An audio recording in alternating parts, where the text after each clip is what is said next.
Bedanya kau ikut dengar khotbah terus enak ya, karena tidak ada ujian kan? Ketawa lu. Kenapa tidak ikut street? Kenapa tidak ikut? Karena ada ujian di situ. Di sini ada ujian. Dengar khotbah enak-enak. Kalau enak dengar, ya kipas-kipas. Kalau tidak enak dengar, tidak usah datang minggu depan. Pinter ya. Tidak ada ujiannya. Siapa bilang tidak ada ujian? Engkau sudah dengar firman, sudah beriman, diuji. Ini ujiannya. Bukan ujian pakai kertas. Ujian pakai cambukan, pukulan, hinaan, fitnaan, umpatan, serangan, dan hujatan. Saudara-saudara, ujian. Sekarang dia tulis surat kepada orang-orang Israel yang sudah menerima Taurat di dalam 12 suku dan sudah terima Yesus, sudah beriman kepada dia, tidak lolos dari ujian. Saudara-saudara, zaman surat-surat ini ditulis adalah zaman gereja-gereja mendapatkan kesulitan besar luar biasa. Mereka sedang diuji, lalu engkau mengatakan, cilakalah aku diuji, cilakalah aku diuji. Yakobus bilang, tidak. Engkau diuji bukan cilaka, bahagia besar. Barang siapa yang mengerti ujian itu bahagia besar, orang itu patut menerima ijazah. Barang siapa mengerti ujian itu adalah pilihan Tuhan, itu adalah sudah hak istimewa yang diberikan oleh Tuhan, orang itu ada pengharapan untuk menjadi sempurna. Saudara-saudara sekalian, engkau harus menganggap ujian itu sebagai satu bahagia. Di dalam terjemahan lain, anggaplah ujian itu datang kepadamu sebagai suatu sukacita yang agung. Praise God. Puji Tuhan saya diuji. Puji Tuhan saya terpilih untuk boleh mendapat ujian. Puji Tuhan saya dipilih untuk diuji, untuk lulus, untuk dapat ijazah. Saya adalah kaum pilihan karena dipilih untuk diuji. Pengertian itu pengertian yang sehat. Pengertian ini pengertian yang kuat. Karena dengan demikian imanmu sudah bersiap untuk menghadapi kesulitan-kesulitan. Saudara-saudara sekalian, saya mengatakan kalimat-kalimat di bawah, perhatikan.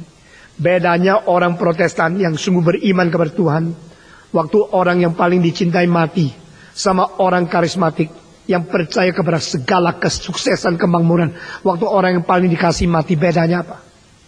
Saudara perhatikannya. Orang-orang GRI kalau mati, suaminya, istrinya sambil menyanyi, sambil menyerah, diam kesedihan, ada kekuatan luar biasa.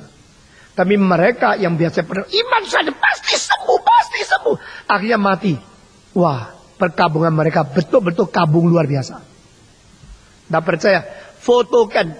Saya kasih PR sekarang. Ambil video, fotokan perkabungan orang-orang GRI sama orang-orang karismatik. Waktu kekasihnya mati, di dalam kuburan itu mereka kecewanya, tidak karu-karuan lesunya. Karena apa? Mereka tidak ada kekuatan. Karena mereka berdoa pasti sembuh, akhirnya tidak sembuh. Lalu mau jelaskan, Tuhan tidak berkuasa ya, Tuhan tidak dengar doa ya, yang kau tidak iman, tidak bisa jawab semua. Karena apa? Karena dari pertama doktrin salah. Saudara-saudara sekalian, karena mereka memaksa Tuhan. Dan iman kepercayaan bukan berdasarkan firman, berdasarkan self-confident.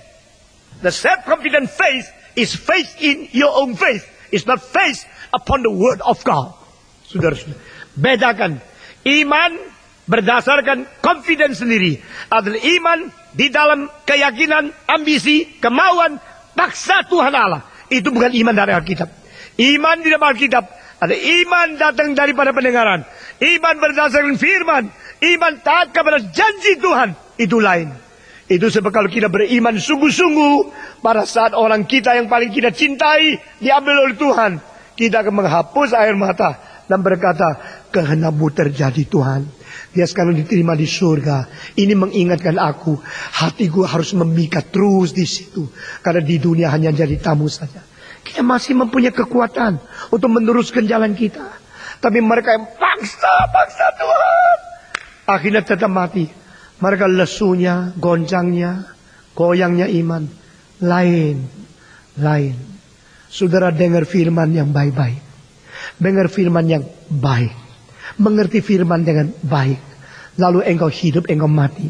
Engkau di keadaan bagaimanapun, tetap mempunyai kekuatan luar biasa untuk menyaksikan kebesaran Tuhan. Saudara-saudara, buktinya 11 murid yang mengikuti Yesus Kristus, semua matinya tidak wajar. Kecuali Yohanes, satu-satu dipenggal kepala, dipaku di atas salib, dibalikkan salibnya. Mereka yang dianiaya, dibunuh. Tapi mereka tidak akan menyerah hanya karena diuji. Mereka tidak menyerah karena disalib. Mereka akan berkata, Tuhan, bagaimanapun Engkaulah Tuhanku. Bagaimana sakit, bagaimana susah, aku terus mengikut Engkau. Karena kebenaran-Mu begitu berharga, sehingga aku mati pun rela untuk membela kebenaran. Itulah iman yang sejati. Maka Yakobus mengatakan, jikalau engkau dianiaya, jikalau engkau mendapatkan sengsara, jikalau engkau diuji, anggaplah sukacita yang agung. Karena imanmu setelah diuji akan menjadi sempurna. Itu sebab di tengah-tengah ujian, tekun, tekun, tekun. Saudara-saudara, saya menganjurkan rekan-rekan dan semua murid saya yang disebut WQ. Itu apa? Saya kira IQ engkau sudah tahu, intellectual quotient. EQ, emotional quotient. Itu dua masih tidak penting. Yang lebih penting lagi WQ, will quotient. Belum ada bukunya. Sekarang dengar baik-baik. Yang disebut will quotient, jadi bagaimana bertahan, bagaimana tekun, bagaimana konsisten, bagaimana perang. Nah, hal-hal ini yang bikin orang sukses. Yang bikin engkau sukses bukan karena engkau pintar. Banyak orang pintar yang di penjara. Coba lihat di penjara. Orang yang bisa masuk penjara itu ada syaratnya, mesti pintar, mesti kuat loh. Menjadi perampok kalau kurang kuat dipukul mati dong. Dia mesti kuat, mesti sehat, mesti cari akal, mencuri, merampok. Akhirnya tetap bagaimana hebat IQ-nya masuk penjara karena apa? Jahat. Nah, itu IQ ya. Menjadikan engkau sukses bukan IQ. Orang yang IQ tinggi banyak, sebagian di penjara. Ingat ya. Orang yang IQ yang baik itu banyak yang sukses. Karena dia tahu bagaimana tidak memusuhi orang. Bagaimana tidak menjadi sesuatu yang merusak masyarakat. IQ-nya baik. Tapi itu mari kurang cukup. Yang bikin engkau sukses WQ. WQ paling sedikit mempunyai beberapa unsur. Pertama, tahan segala kesulitan. Kedua, konsisten di dalam perjuangan. Ketiga, di dalam berperang dengan kesulitan, engkau mempunyai semangat dan api yang tidak mau mati. Ini WQ. Saudara-saudara. Nah, ayat ini begitu surat ditulis langsung menyebut tentang WQ. Perseverance. Tahan. Engkau harus resistensi. Saya percaya tubuh saya ini tidak lebih kuat dari orang lain. Tapi tubuh saya mempunyai satu semangat penunjang. Yaitu tahan terus. Tidak mau menyerah. Saudara-saudara rasa enggak? Batuk saya sudah kurang. Rasa ya? Saya belum mau mati kok. Si batuk datang bilang, ayo lu mati. Gak bilang, lu pergi. Jadi tahan-tahan. Hampir 2 tahun akhirnya dia yang pergi. Nah, saudara-saudara, beginilah kita hidup. Hidup konsisten. Hidup tahan. Hidup sabar. Hidup tekun. Hidup berjuang. Hidup berperang. Hidup tidak menyerah. Hidup tidak berkompromi. Itu namanya WQ. Amin. Gerakan reform Injili, selain teologinya mesti reform, mesti banyak orang mengasihi Tuhan. WQ. Saya bicara sama wakil rektor Westminster. I'm afraid of your seminary that the third generation of your staffs no consistency and fighting spirit like the time of Van Til and Machen and John Murray.